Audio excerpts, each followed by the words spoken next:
bienvenidos a la clase. Ya estamos terminando la segunda carta. Sí. Dígalo. Aquí estamos nuevamente, con lindos desafíos por delante, para la gloria del Señor. Y qué lindo el desafío de estudiar estas cartas, y ya pudimos hacer Primera Juan, ahora terminando Segunda Juan. Y para cerrar el año lo cerramos, vamos a cerrar justo con Tercera Juan. Y ustedes dieron ya el repaso con Marcelo, y vamos a leer el texto del versículo, o sea, sería Segunda Juan, el versículo 9. Segunda Juan, versículo 9, que es el que vamos a estar viendo hoy. Y si podemos, creo que vamos a poder, vamos a seguir con hasta el final, ¿no? Vamos, pero a partir del 9 seguro vamos a estar. Dice así. Segunda Juan, dice... Les leo desde lo que estuvimos viendo. Porque muchos engañadores han salido por el mundo que no confiesan que Jesucristo ha venido en carne. Quien esto hace es el engañador y el anticristo. Mirad por vosotros mismos, dice el apóstol Juan, para que no perdáis el fruto de vuestro trabajo, sino que recibáis galardón completo. Y ahora el que nos toca... Cualquiera que se extravía y no persevera en la doctrina de Cristo no tiene a Dios. El que persevera en la doctrina de Cristo, ese sí tiene al Padre y al Hijo. Y termina diciendo, y si alguno viene a vosotros y no trae esta doctrina, no lo reciban en casa ni le digan bienvenido, porque el que le dice bienvenido participa en sus malas obras. Bueno, es llamativo este pasaje, que ahora lo vamos a ir analizando, ¿no? En esta parte justamente está hablando de esos peligros, ¿no? Que circundaban a los hermanos de ese tiempo y cómo había que permanecer en Cristo. No había que desviarse, no había que dar lugar a falsas doctrinas que decíamos que circulaban, sobre todo porque no estaba la palabra todavía como nosotros la tenemos. Eran cartas que circulaban, y algunas todavía no estaban compiladas, y venían estos falsos maestros con estas instrucciones que trataban sobre todo de traer confusión y robarse a los hermanos para su propio lugar, su propia escuela, ¿no? Como había distintas escuelas. Bueno, y en la página 44, el versículo 9, vamos a ir viendo, ¿no? Lo que ustedes vieron con Marcelo, o sea, todo lo anterior, el apóstol hace una seria advertencia sobre los falsos maestros, y pudiera parecer exagerada esta parte, ¿no? De no recibirlo, de no decirle bienvenido. Pero cuando empezamos a analizar las serias consecuencias que trae esa falsa enseñanza, abrimos bien los ojos para no caer en el error. Porque ¿qué dice acá? Cualquiera que se extravía y no persevera en la doctrina de Cristo no tiene a Dios. Fíjense qué frase, ¿no? Si la quieren marcar allí, no tiene a Dios. Entonces, ahora vamos a ir desmenuzando qué quiere decir esto de que se extravía. Extravía es la traducción del término griego bainon. Sin embargo, la verdadera lectura es proagón, que la versión de Jerusalén, que es la católica, traduce se excede, y la versión Dios habla hoy se adelanta demasiado. Entonces, ¿cómo quedaría? Dice, cualquiera que se adelanta, o cualquiera que se adelanta demasiado o se excede, no tiene a Dios. Pasamos a la página 45. Seguramente Juan está utilizando este vocabulario de los gnósticos. Estos sostenían que sus conceptos eran adelantados. ¿Se acuerdan que ellos pensaban que tenían un conocimiento superior, que los... ¿Que abra un poquito? ¿Cómo? Sí, me parece que está un poco cerrado. O la de atrás, ¿no? Sí. Como vos quieras. Sí, sí. Ellos tenían como grados en el conocimiento y según ese grado tenían mayor jerarquía, ¿no?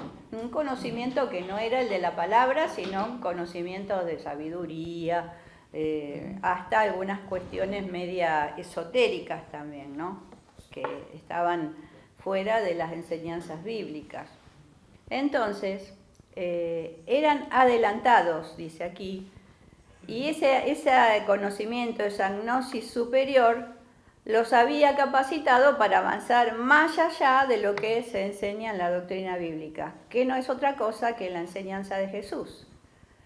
Entonces, como dice John Stott, tanto habían avanzado que habían dejado atrás a Dios. Por esto dice que se quedan sin Dios, porque empiezan a buscar cosas, filosofías extrañas, huecas, se van abriendo de la palabra, los que sobre todo recién comenzaban y con estos conocimientos nuevos se van abriendo tanto y avanzaban tanto en otros conocimientos de otras cosas que dejan atrás a Dios.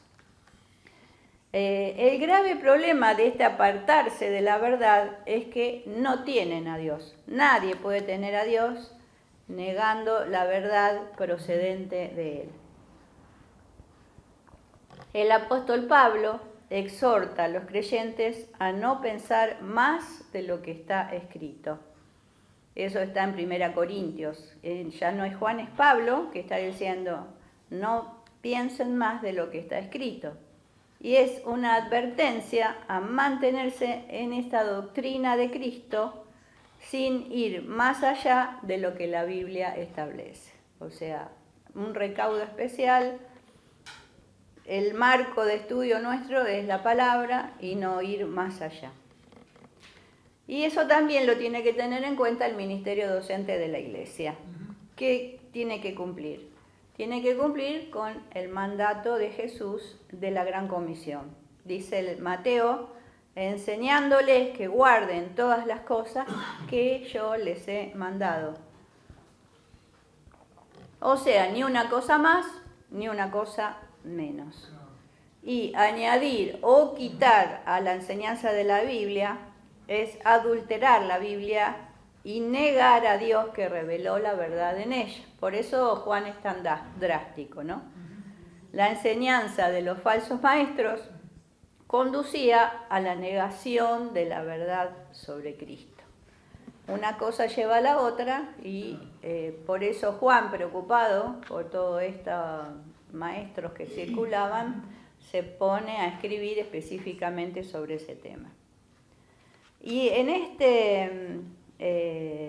esto Juan recalca también en este texto del versículo 9, podemos decir, volvamos a la Biblia ahora, el versículo 9, podemos decir que este texto se divide en dos partes. Primero es lo que estamos viendo. Cualquiera que se extravía y no persevera en la doctrina de Cristo, no tiene a Dios. Esa sería la primera parte, ¿no? Y la segunda parte es la parte positiva, porque ¿qué dice? El que persevera en la doctrina de Cristo, ese sí tiene al Padre y al Hijo. Entonces, analizamos ya la primera parte, no había que extraviarse, no había que adelantarse, no había que tener un conocimiento especial para lo que es la palabra, el estudio de la palabra de Dios, pero sí tener este consejo que da Juan, perseverar en la doctrina de Cristo. ¿Cómo se combate entonces lo anterior? Perseverando en la doctrina de Cristo. ¿Y qué dice acá? Que si nosotros tenemos esta perseverancia, vamos a estar en el Padre y en el Hijo. Y esto es lo que vamos a estar viendo. En la página 45 luego de lo que leímos, dice, por otro lado, Juan, ¿lo encontraron allí? Sí. En la misma página 45, el puntito penúltimo sería. Juanita, ayúdala que me parece que no lo encuentro. En la página 45, el puntito por otro lado, dice, al final de todo casi. ¿Lo encontraron por otro lado? Bueno, dice así. Por otro lado, Juan recalca que el que persevera en la doctrina de Cristo, ese sí tiene al Padre y tiene al Hijo. Debe tenerse en cuenta que el único camino al Padre es el Hijo y el único que revela a Dios. Y allí hay textos muy interesantes que están sacados de Juan, del Evangelio de Juan y de Primera Juan. ¿Y qué nos revela esto? Nos muestra qué importante que era para el apóstol Juan entender esto, ¿no? La unidad de la Trinidad, ¿no? El Dios, Cristo, Dios Padre, Cristo, el Hijo y el Espíritu Santo. Pero aquí hace este juego especialmente entre Dios y la doctrina de Cristo. Y en este versículo Juan también enseña la doctrina fundamental de la divinidad de Cristo, porque en vez de escribir la enseñanza de Jesús como si fuera un maestro más, damos vuelta a la página, escribe la enseñanza de Cristo. O sea, le da un carácter a Jesús, un grado más alto. Como Cristo es el Mesías, Cristo es aquel que tenía que venir a cumplir las profecías, iba a ser el que iba a morir, el que iba a dar su vida. Y entonces recalca esto, la enseñanza de Cristo. Y el apóstol desea poner el énfasis en la palabra Cristo. Notemos que Juan coloca al Hijo en el mismo nivel que el Padre. Es decir, nadie tiene al Padre sin el Hijo y nadie puede tener a Dios sin Cristo. Ahí lo hemos visto cuando estudiamos Primera Juan y lo recalcamos mucho todo esto. Juan lo enfatiza. ¿Y por qué les parece que enfatiza tanto? Porque ¿se acuerdan qué pasaba con los gnósticos y qué decían de Jesús? Que él era como una especie de fantasma, que no había sido realmente el Hijo de Dios. Ellos decían que Jesús, en el momento de morir, digamos, no era él, era como un fantasma, una persona que no existía. Y no le daban el valor, ¿no? No le daban el valor. Entonces, como él enfatiza que si decimos que tenemos al Padre, pero no creemos que en ese Hijo, que también comparte la deidad en el mismo nivel, nadie entonces puede decir yo tengo a Dios si no tiene al Hijo. Nadie va al Padre si no es por el Hijo. Y aún ahora hay muchas religiones y doctrinas que creen en Jesús, pero como un Jesús histórico, un Jesús que no es el Hijo de Dios, un Jesús profeta, entre comillas, pero todo esto viene de ese tiempo, ¿no? En donde se cuestionó la deidad de Jesús. Por eso el apóstol Juan, acuérdense que ya estamos en una teología bastante avanzada, estamos ya cerca del año 90 y pico, ya desde que Jesús murió, que fue en el 30, habían pasado 70 años más o menos, o 60 años, y se había desarrollado la teología. Y así como se desarrollaba en cuanto a la figura de Cristo, la figura mesiánica, la entrega que él iba a hacer de su vida, se habían desarrollado otras cuestiones que esas eran las peligrosas, ¿no? Y ahora, a partir de ahora, lo lleva al estudio, esto que pasaba en ese tiempo, que pasa hoy. Y dice lo siguiente, en relación a qué tiene que hacer la Iglesia en este tiempo, frente a estos que se extravían, los que no perseveran. Y dice así: necesariamente la Iglesia debe mantener la atención sobre estas doctrinas de avanzada. Esto es tan cierto hoy como lo fue hace 2000 años. Muchos quieren tener a Dios más allá de Jesús. Decir, mi Diosito, o el Dios de la naturaleza, nueva era, sin la figura de Cristo, o el Dios que yo mismo me armo, el que cree en sí mismo, ¿no? Otros que quieren ver, quieren poner a la religión no cristiana al mismo nivel del cristianismo, como caminos optativos hacia Dios. Esta frase, todos los caminos llevan a Dios, ¿no? O sea, bueno, para uno que no conoce nada del Evangelio, uno lo acepta porque son ignorantes, pero que un cristiano termine diciendo esto, ¿entienden? Es volver atrás, porque se quita la necesidad que tenemos y la urgencia de predicar a Cristo en este mundo que tanto lo necesita. Entonces, negar a Cristo es negar el único camino al Padre.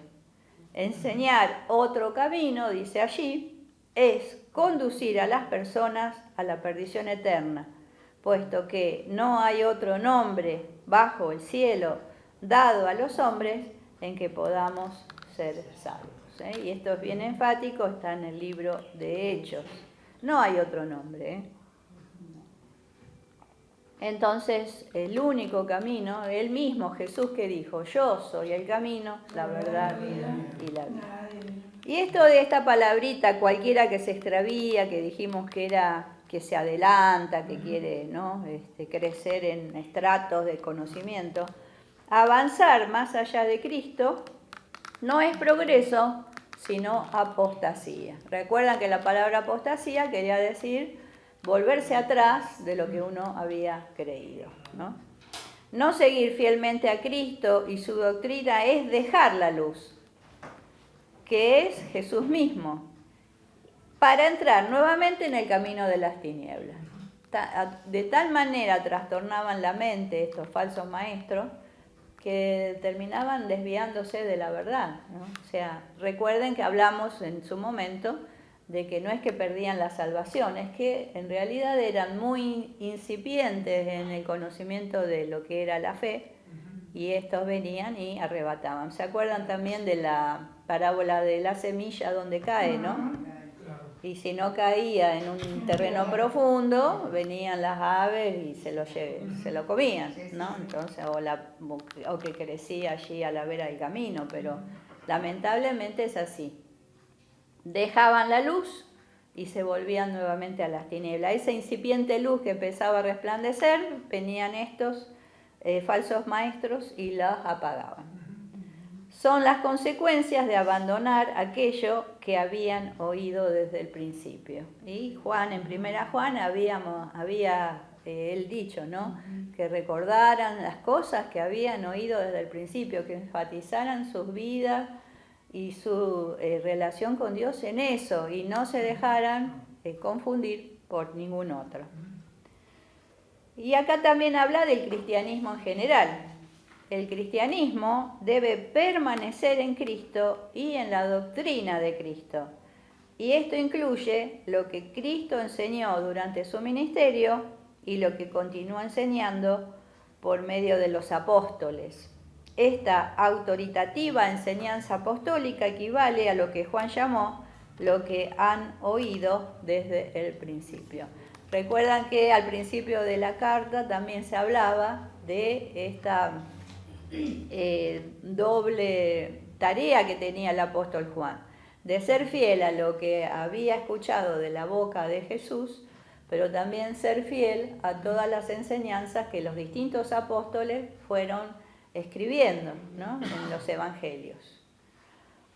Entonces ellos se tenían que permanecer fieles en lo que habían oído desde el principio, desde Jesús, bueno, el Antiguo Testamento como base, Jesús y los apóstoles. Y en esto dice aquí lo que extrajo Pedro, El cristianismo debe ser conservador y ortodoxo. A veces no nos gusta esta palabra, ¡ay, qué ortodoxo, qué serio, qué rígido, qué duro!, ¿no? Pero en este sentido debe ser así. El cristianismo no es progresista. Ahora se dice, ¡ay, qué progre que son! O sea, que aceptan el matrimonio igualitario, que aceptan el tema de identidad de género, aceptan, qué progre, ¿no? Pero nosotros, si nos basamos en el Evangelio, no tenemos que tener una visión progre. Sabemos y aceptamos, digamos, a la persona, la amamos, que lleva adelante una vida así, pero no estamos de acuerdo. Nunca podemos decir aceptamos este estilo de vida. Sin agredir, por supuesto, con amor, pero el cristianismo no es progre. El desarrollo del cristiano no es progreso más allá de la enseñanza de Cristo, tal como la registra el Nuevo Testamento, sino una progresiva comprensión de la misma, ¿no? Entonces, tiene que el Evangelio que progresar, tiene que adaptarse a determinadas cuestiones éticas de este siglo, de este tiempo, no. En algunas cosas, sobre todo, mantenernos muy firmes, porque si no se comen la doctrina que nosotros llevamos y creemos, ¿no? Lo que sí tenemos que, nosotros como cristianos, avanzar en la comprensión del Evangelio, comprender la esencia del amor, del perdón, del amar a pesar de, ¿no? Esto sí, de no ser tan rígidos en el sentido de presentar odio, ¿no? Como nos dicen que nosotros tenemos un mensaje de odio por ser cristianos. No es así. Lo que nosotros amamos al pecador o a la persona que tiene otro estilo de vida que no está contemplado en la palabra, pero nunca vamos a ceder respecto a lo que la palabra de Dios dice sobre eso. Pero sí, nos dicen que nosotros tenemos un discurso de odio, pero uno tiene que siempre estar llevando o revisando su corazón de cómo entabla una relación con el mundo, ¿no? Como estamos ahora. Y ahora llegamos a esta partecita compleja de esta prohibición de no hospedar, de no decirle bienvenido, ¿no? Lo volvemos a leer. Si alguno viene a vosotros y no trae esta doctrina, que es de Cristo, no lo reciban en casa, ni le digan bienvenido, porque el que le dice bienvenido participa en sus malas obras. Un pasaje extraño, dice acá. Juan introduce la segunda advertencia. Tan serias son las consecuencias para la iglesia que Juan imparte una orden terminante. Si alguien va a ustedes y no lleva esta doctrina, no lo reciban en casa ni le digan bienvenido, en la Reina Valera. La enseñanza herética plantea un serio problema para cualquier iglesia. El problema de las consecuencias de la falsa enseñanza requiere una acción firme. Ahí tenemos, acción firme, con los falsos maestros que han salido por el mundo y vienen por los creyentes, vienen a robarse esa semilla. Sin embargo, segunda Juan 10 plantea un problema, y eso es lo que vamos a debatir ahora, ¿no? ¿Cuál es este problema? Este es un problema en el sentido de que parece contradecir una importante virtud cristiana, que es la de la hospitalidad. Y también parece contradecir la virtud del amor. ¿Cómo es esto de no practicar la hospitalidad? Y ahora lo vamos a ir viendo. Esta orden terminante a los cristianos que deben, primero la parte positiva, ¿no? Bíblicamente, ¿se nos enseña o no se nos enseña a hospedar? Sí. Sí, ¿no? Entonces, se nos dice que debemos ser dados a la hospitalidad en Romano, en Tito, Timoteo, Hebreos, después ustedes pueden leer en sus casas. También se nos dicen que debemos generosamente hospedar a los verdaderos misioneros, porque habla de estos misioneros itinerantes de que había que hospedarlos. En tercera Juan lo vamos a ver en las próximas clases. Entonces, comparando esta enseñanza con este texto, versículo 10, ha resultado inaceptable para muchos que estudian la Biblia o que exponen la Biblia. Les parece como fuera de lugar que diga esto. Y el apóstol Juan parece como que entra en una contradicción y es contundente. No lo reciban en casa ni le digan bienvenido. Aparentemente es una contradicción al amor, como les decía yo, y a la hospitalidad que se pide en todos esos pasajes que yo les decía antes. ¿Qué es esto entonces que pide el apóstol Juan en la página 48? Los cristianos estamos llamados a manifestar amor a todos, incluyendo a los enemigos. ¿Estamos de acuerdo? Sí. Amor a todos. Por lo tanto, pareciera como que choca esta palabra del apóstol para decir no lo reciban ni lo saluden. La instrucción precisa de Jesús también dice lo mismo. Dice que para todos aquellos maestros itinerantes era obligación o había la instrucción de recibirlos en casa. Y aparentemente esto que era instrucción de Jesús, o sea, recíbanlo en su casa, ahora Juan lo prohíbe. Y ahí yo puse un signo de pregunta. Pero entonces, ¿hemos de suponer que Juan, el apóstol del amor, estaba dividido contra sí mismo y prohíbe lo que Jesús había mandado? ¿Se acuerdan que a Juan se le dice el discípulo del amor, era el que recostaba la cabeza sobre Jesús?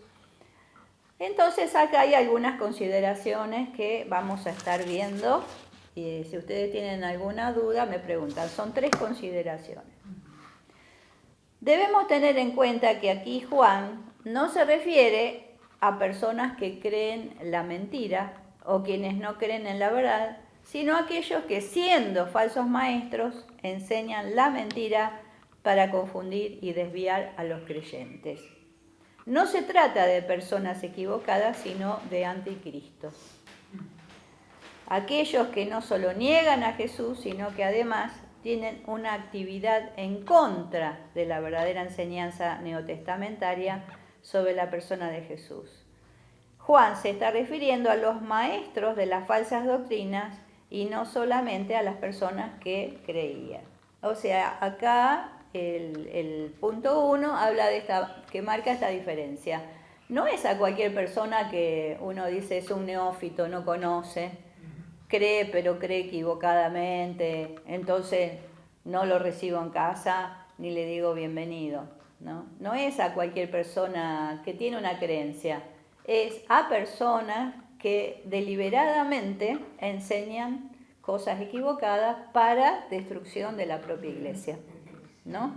Entonces, esto lo tenemos que tener en claro, no es a cualquier persona que piensa medio raro que yo, ay no, por favor, sino a personas que se ocupan de sembrar la semilla equivocada de la verdad, que siembran mentira, enseñanza falsa, ¿no? Y ahora que tenemos un menú de carta en el internet y en todo, tenemos también que estar atentos, porque por ahí, como dice la palabra, muchos tienen comezón de oír y se agarran de algunas cuestiones que no están comprobadas bíblicamente, entonces tenemos que tener cierto recaudo. La segunda consideración es que la instrucción de Juan puede estar relacionada. ¿Necesitas? No, tú no. ¿Qué me necesitas? Una cámara. Sí, así. La instrucción de Juan puede estar relacionada no solo con una visita oficial de un falso profeta, sino también con el darle la bienvenida oficial en nombre, ahora les explico bien esto, en nombre de la iglesia. Esto puede así ser si tenemos en cuenta que la carta está dirigida a una iglesia y no a una persona. ¿Por qué esto? Porque así como a la referencia de no recibirlo en casa, la cual puede originarse debido a que los lugares de culto eran las casas, pues no había templos en ese tiempo. Por lo tanto, tal vez pueda interpretarse que no se trate de una prohibición sobre la hospitalidad privada, como de una bienvenida oficial en la congregación, con la oportunidad que ésta daría para que el falso maestro propagara sus errores. Y lo explico con mis palabras. ¿Qué sería esto? Decíamos que la iglesia en los primeros tiempos se congregaba en las casas, era iglesia en las casas. Cuando dice acá que no lo reciban en las casas, posiblemente es que no lo reciban en las iglesias ni le den la bienvenida. ¿Por qué? ¿Qué pasa cuando uno le da la bienvenida? Muchas veces se lo hace pasar al frente, la persona puede tener unas palabras, se le da lugar. Entonces, le está diciendo, en este caso, no, ni siquiera le den lugar en la iglesia. Si saben que vienen con esto, no los hagan pasar, no le digan bienvenido, que no expresen nada delante de la gente porque se sabe que están con una doctrina equivocada. Eso es una forma de interpretarlo, ¿entienden? Que no es la casa propia que yo le pongo un colchón y le digo no, no te dejo entrar ni te digo bienvenido a mi casa. Es más bien esta figura de una iglesia. ¿No entendieron esa segunda consideración? Sí, no dejar a nadie en el púlpito que no corresponda. Exacto, no darle lugar. No dar lugar. A veces vienen así. Sí, hay que estar muy atento. Muy atento. Y se siente a veces por el fruto que Sí. nosotros hemos tenido. Por eso Gustavo es muy celoso de Sí, dar el sí. púlpito a cualquiera. Sí, sube porque él le dio el sí. Cuidado con que ese espacio es santo en el sentido de que es separado, especial para la palabra y la palabra bien interpretada, no cualquier cosa. Ya está cuidando la congregación. Y cuida la congregación. Sí. Y la tercera consideración es que Juan se refiere a falsos maestros cuya principal enseñanza era la negación de la persona divina humana de Jesús, es decir, la negación de la esencia de la fe cristiana. Stott, este escritor, se pregunta, ¿cómo podemos a tales maestros darle la bienvenida a nuestros hogares o a las iglesias o desearle suerte en su viaje?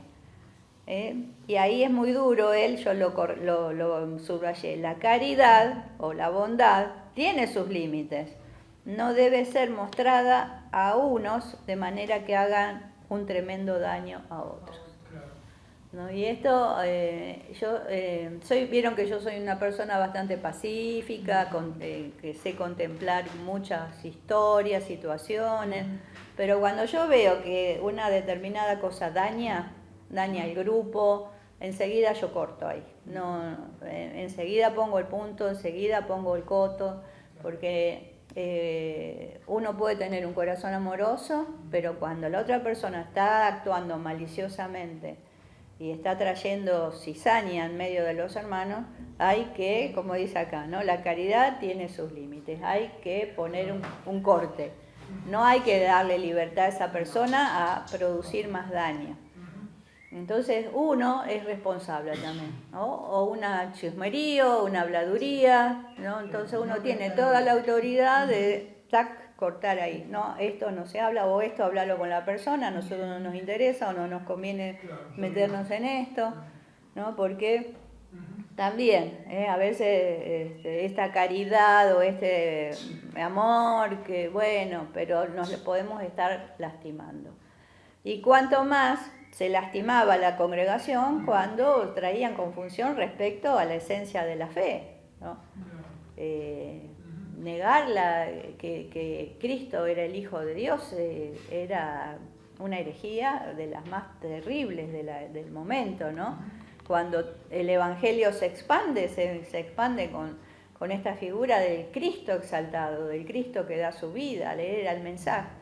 De repente ese Cristo le quitan el valor, el contenido que tenía, le diluye toda la buena noticia del Evangelio, no queda nada de nada.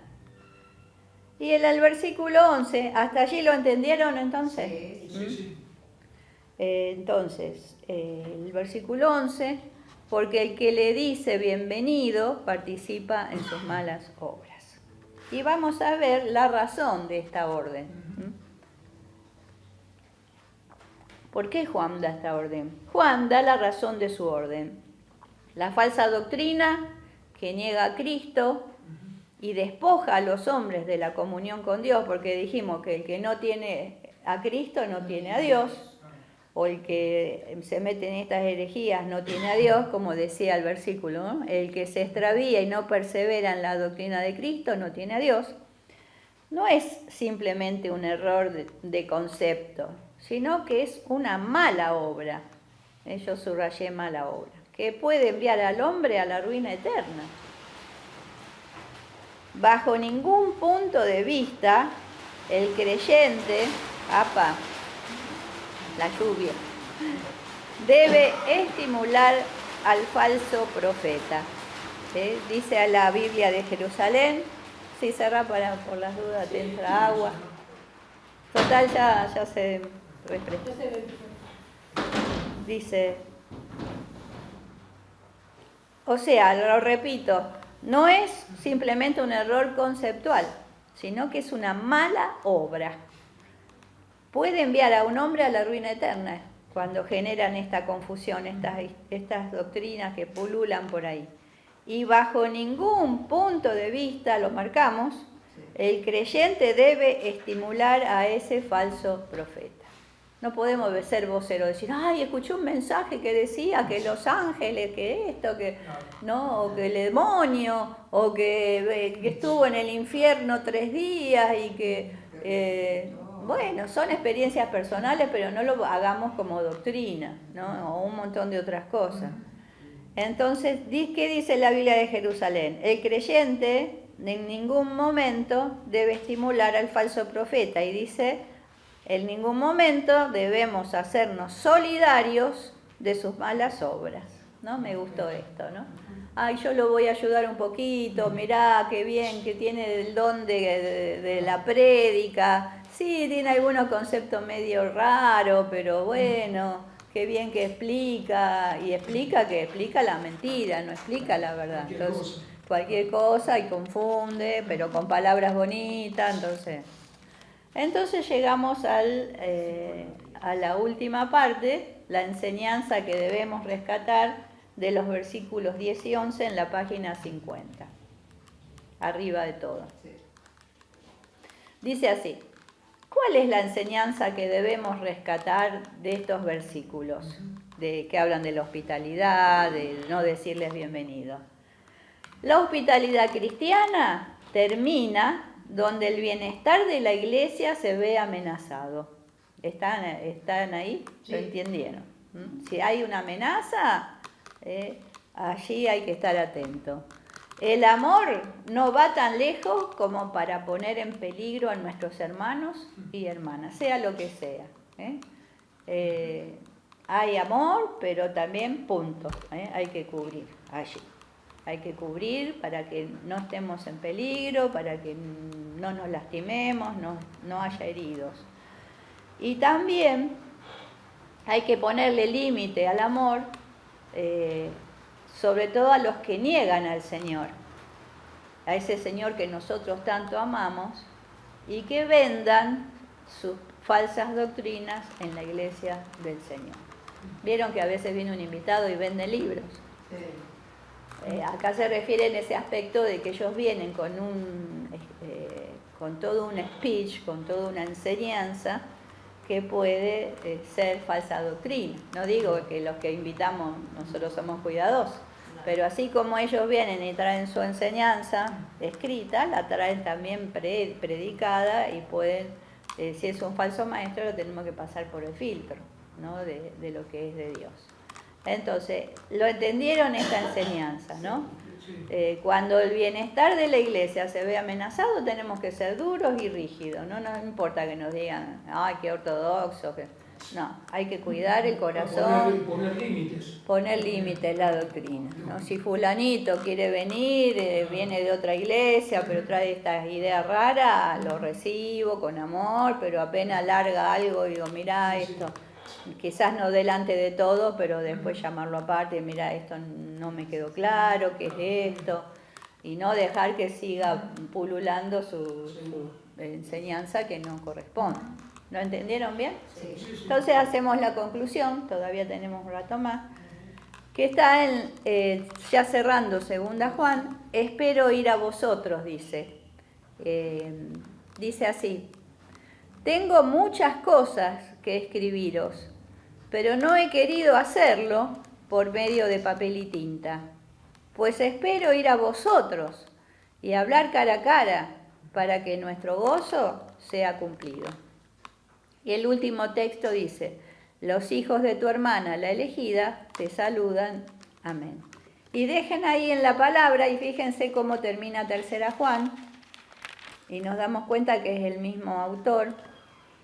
Dice el 3 Juan al final. ¿Lo entienden? No, allí en la Biblia. Espero ir a vosotros. Sí. Yo tenía muchas cosas, porque recién leímos 2 Juan 12. Sí. Dice, tengo muchas cosas que escribiros, pero no he querido hacerlo por medio de papel y tinta, pues espero ir a cara y el saludo. Y fíjense cómo termina 3 Juan.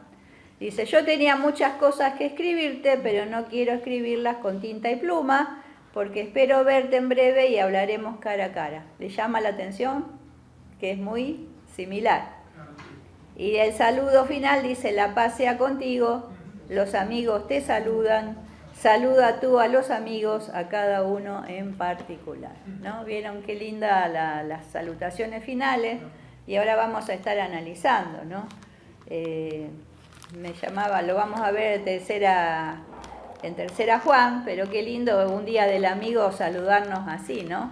La paz sea contigo, los amigos te saludan, saluda tú a los amigos y a cada uno en particular. Ver este corazón tan cálido, realmente el apóstol del amor, en una persona que era líder, era pastor, era maestro, enseñaba la palabra, y que tenga esta actitud de ni siquiera escribir en tinta, porque él le gustaba el ver al otro cara a cara, ¿no? Personalmente, mostrando afecto, mostrando también su enseñanza clara, su consejo sabio, ahí presencialmente.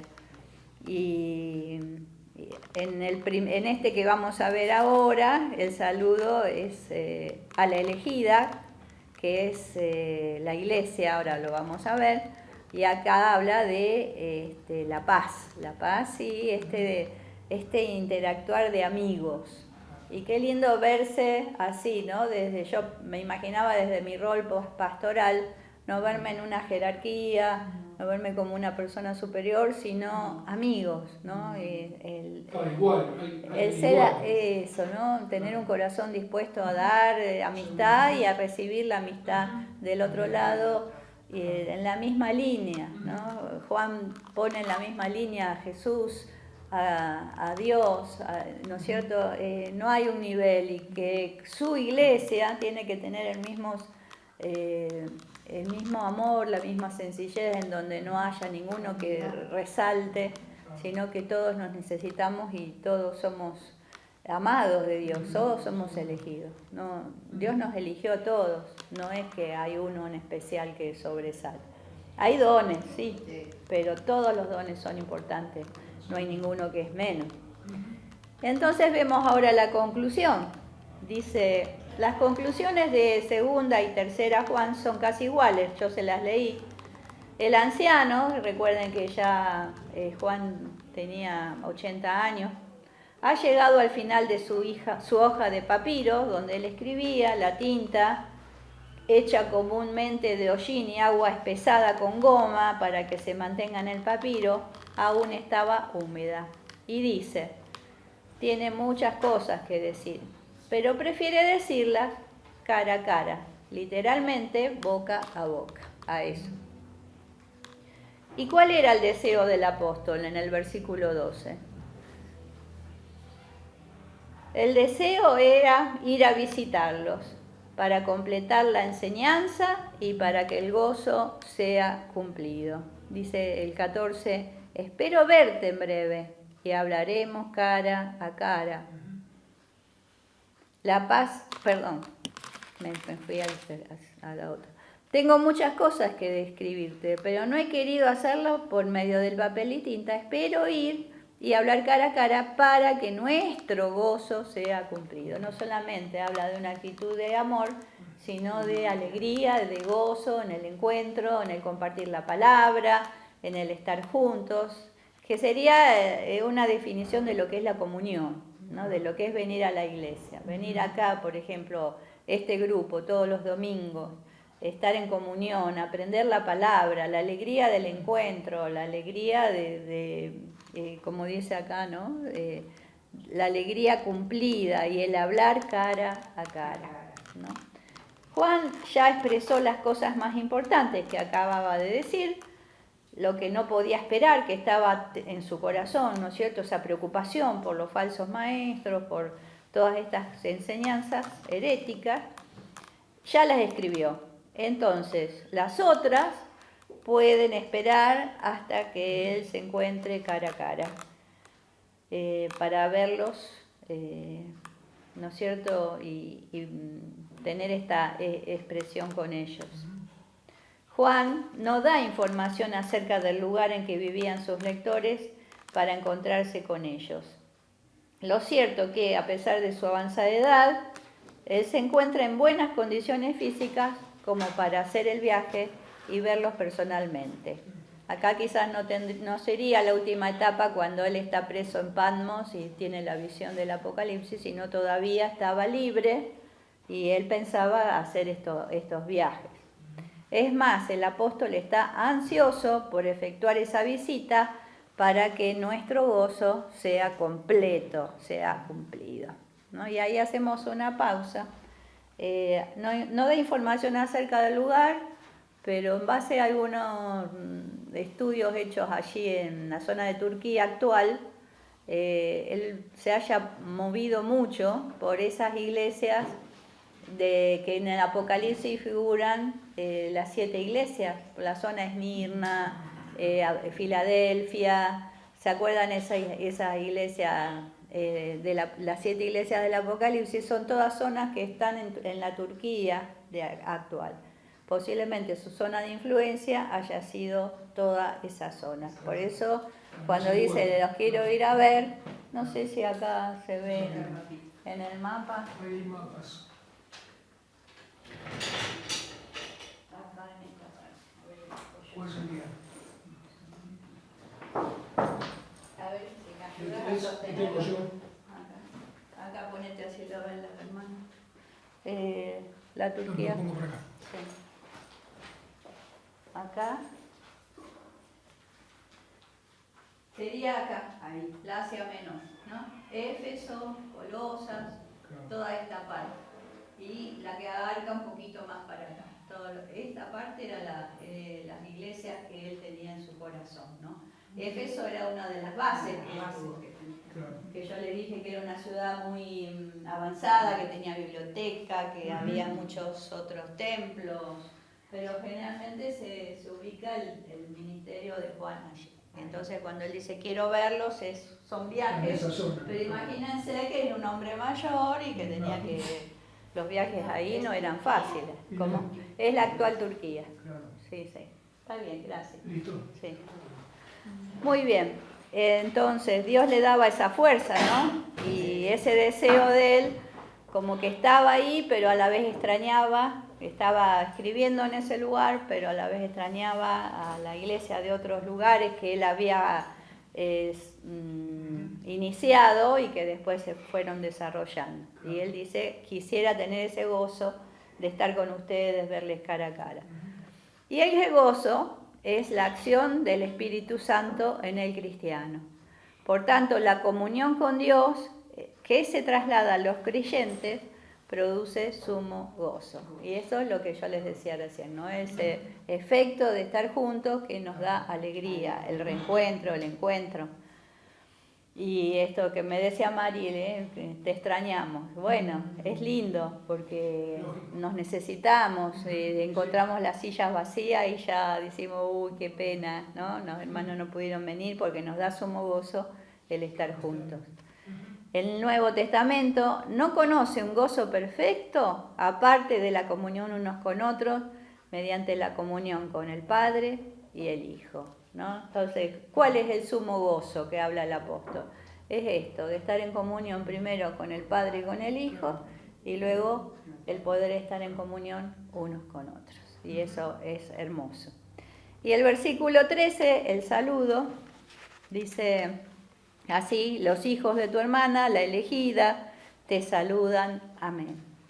En el saludo de despedida vuelve a usar la metáfora de la hermana elegida, como habíamos visto al principio, dice el versículo 1. El anciano a la señora elegida y a sus hijos, a quienes yo amo en verdad, y no solo yo, sino también todos los que han conocido la verdad, ¿no?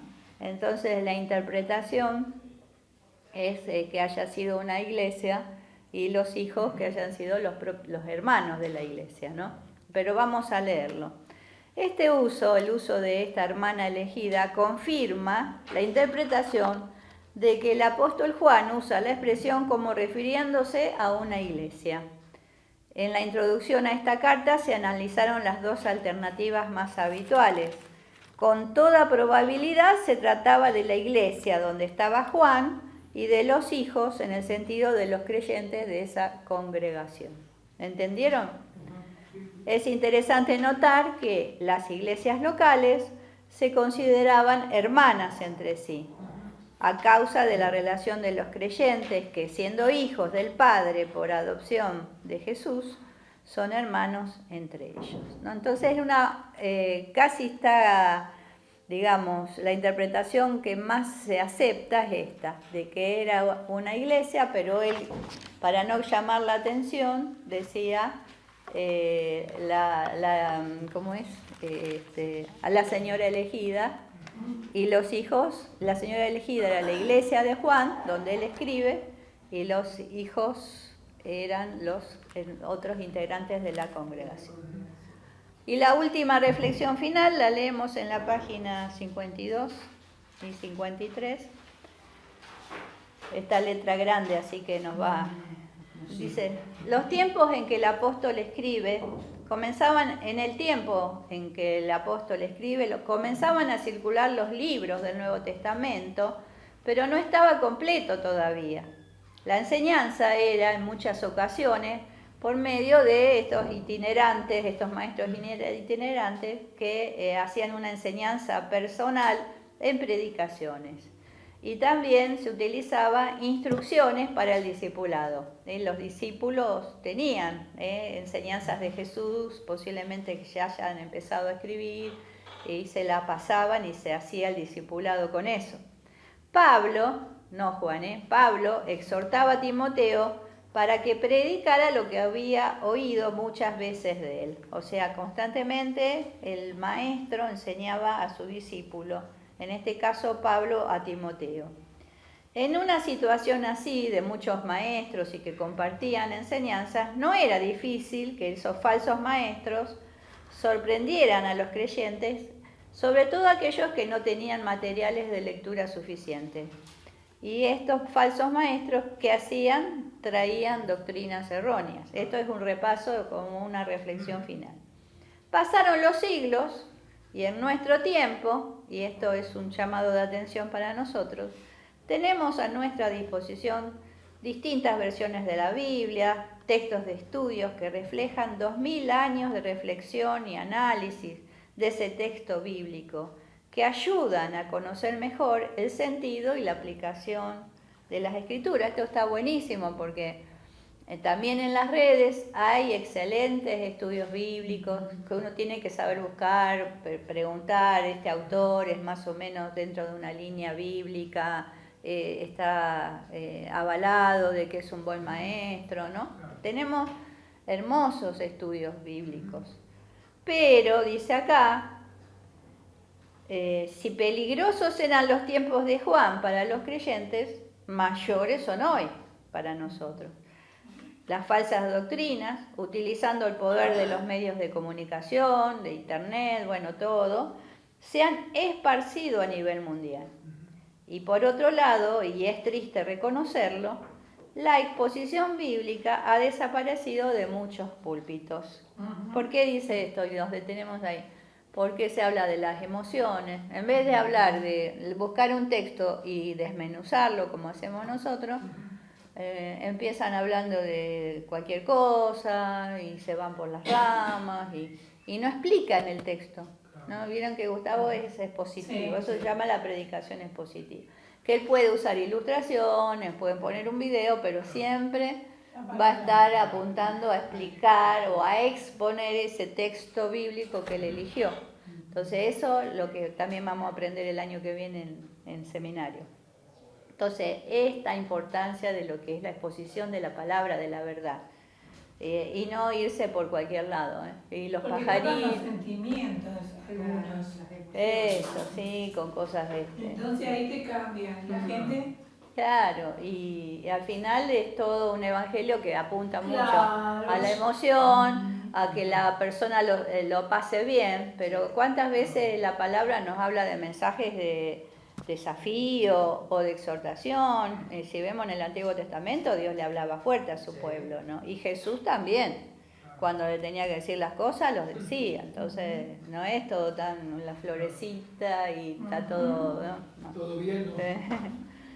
Entonces, lamentablemente la exposición bíblica ha desaparecido, por lo que, dada la falta de conocimiento de muchos hermanos, que eso se suma, la gente no tiene ganas de leer, de estudiar, algunos escuchan y nada más y después no le interesa profundizar, son fácilmente arrastrados por quienes, torciendo, manipulando las escrituras y falsificando la verdad, consiguen arrastrar a los miembros más débiles del rebaño, ¿no?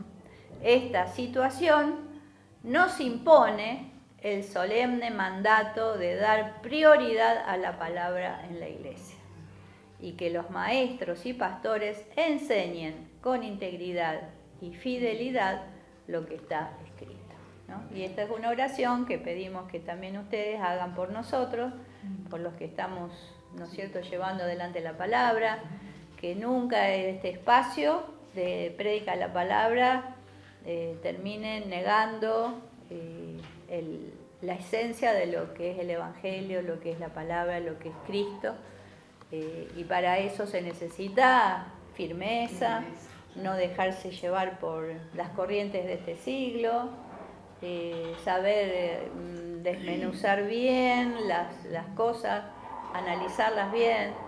Nosotros en 30 años de ministerio, se imaginan, hemos pasado por un montón de momentos y de movimientos espiritualistas, qué sé yo, el polvo de oro, la unción ¿cómo era? Del burro, ¿no? De que había, así que venía uno que, no, del toro, no sé, del aceite, de esto, y nosotros mirábamos esas cosas y pedíamos discernimiento al Señor, ¿no?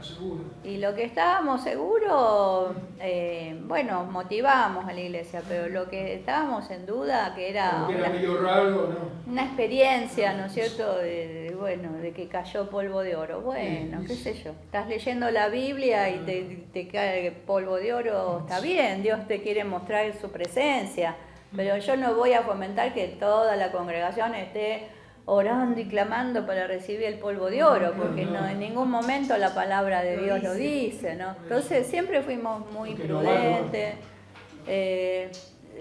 Linda experiencia el que lo obtiene, bueno, pero yo no lo voy a fomentar, ¿no? Entonces, ¿qué se fomenta desde la palabra? Porque hubo movimientos hermosos, como el de la unción, que la gente...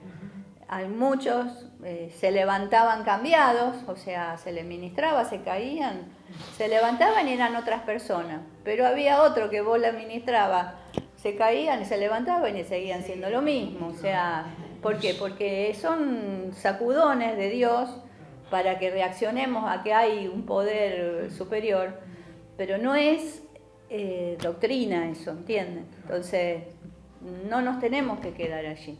Y cuando se fue pasando ese mover, yo oraba y le pedía una silla para orar por las personas, porque no quería que esa costumbre de que se te tenía que caer porque le oraba a la pastora y se tenía, Claro, eso.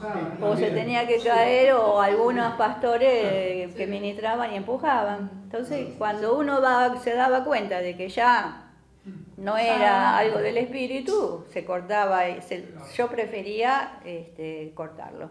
¿Por qué? Porque lo único que está establecido bíblicamente para la iglesia es el bautismo, que gracias a Dios tuvimos hermosos bautismos el otro día, y la cena del Señor, que no sé si hoy tendremos la No, cena. tuvimos el domingo.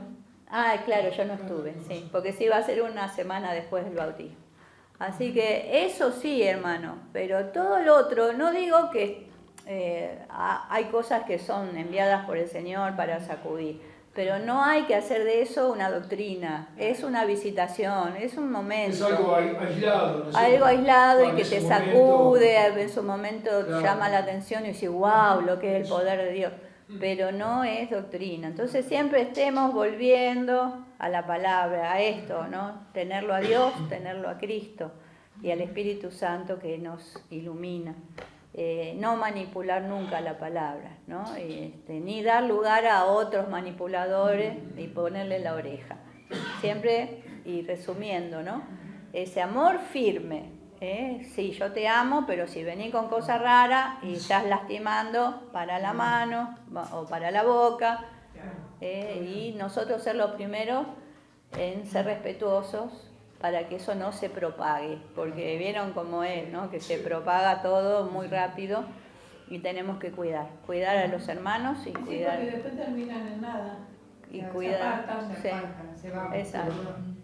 Eso Porque son como emociones. de la doctrina, del chisme, de lo que no es fruto del Espíritu Santo, de las disensiones, pleitos, herejías, contenciones, todo eso, nosotros ser guardadoras de la palabra y del testimonio, muy guardadores.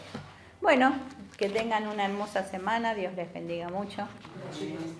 El domingo que viene va a estar Marcelo y ya vamos a empezar tercera Juan. Sí,